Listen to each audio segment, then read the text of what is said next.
Good morning. Thanks for joining me. I'm Alene. I'm a jewelry designer, and I have my studio here in Arizona. Today, I wanted to talk to you a little bit about a fun thing. Why did pirates wear earrings? And by the way, I'm working on kind of playing around with doing videos in a different room other than my studio. So playing a little with the lighting. Not so sure it's great, but I think it's okay for what we're doing today. Anyway, pirates and earrings. First of all, a little bit of history before we get there. The ancient Egyptians, first of all, mostly men wore earrings in ancient times. It wasn't a female thing initially.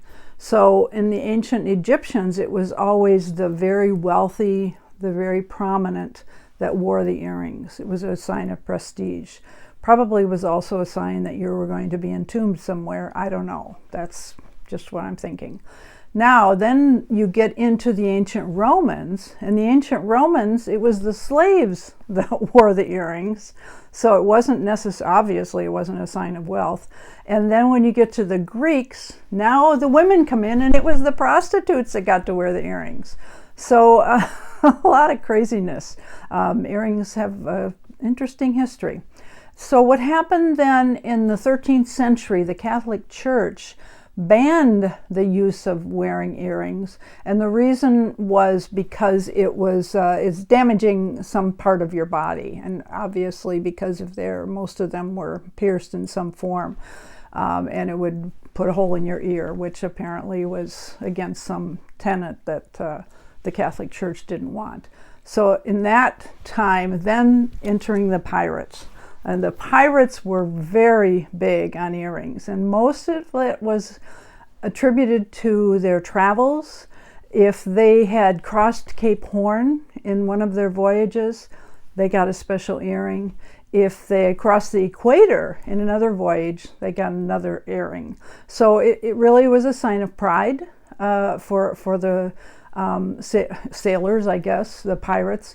However, in addition, because they were superstitious, there were several other things involved. They felt, their superstition said, I can't drown if I'm wearing an earring. I can't get seasick if I'm wearing an earring. And my eyesight's going to be great if I'm wearing an earring. You obviously need very good eyesight if you're in any kind of a voyage like that. So it's a nice, colorful history, I think. It's a lot of fun. Actually, beyond that time, when you get into the Renaissance and beyond, obviously women then became more prominent in wearing earrings. Fashions have changed a gazillion times over the years. And today, it's kind of every kind of fashion. You've got the high-end, tiny pieces of earrings. You've got the longer ones. I tend to like longer earrings. I like danglies. So that's primarily that's what I create, and that's what I sell. So, but to each his own. So I'm going to show you just a few of my designs, and then we'll talk a little bit. Okay.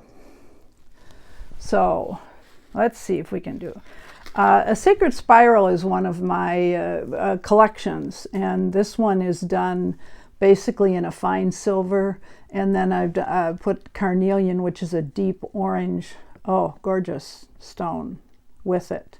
Another one I'm going to show you, which is in the spiral, is this one, which is smoky quartz, and the stones are faceted. I don't know if you can tell that from here, but again, with that beautiful spiral. And I have done at least 2 different videos on my spiral collection, which talks about the story behind it, etc. So you can find those, and maybe I can click one of those up here so you'll see it. These are a couple pair that I did with playing around with some of the copper. Now I've used sterling into those, but I can almost see pirates wearing a couple of these, especially this one. This looks like a pirate earring to me for some reason. This is with amethyst. Actually, they're both with amethyst. And then lastly, I'm going to show you 2 different lastly. This one, because I'm now working a lot with steel and gold, this is a 22 karat gold that's been put on steel and then finished, of course, and then with Sonoran Mexican turquoise. And those, as you notice, those are kind of free-form beads. I like the free-form look. That's just kind of my style. And another collection, and I believe I've got a video on this as well, or if I don't, one is coming. This is on my Cloud Dreams collection. And basically it's about dreaming while looking at clouds, which we've all done as kids. So this is a plume agate, and then this one I've highlighted with mother of pearl, and again, those are faceted. So that kind of gives you just to give you a little overview of what I'm doing. So if you enjoyed this one, stay tuned. I'm going to be doing more.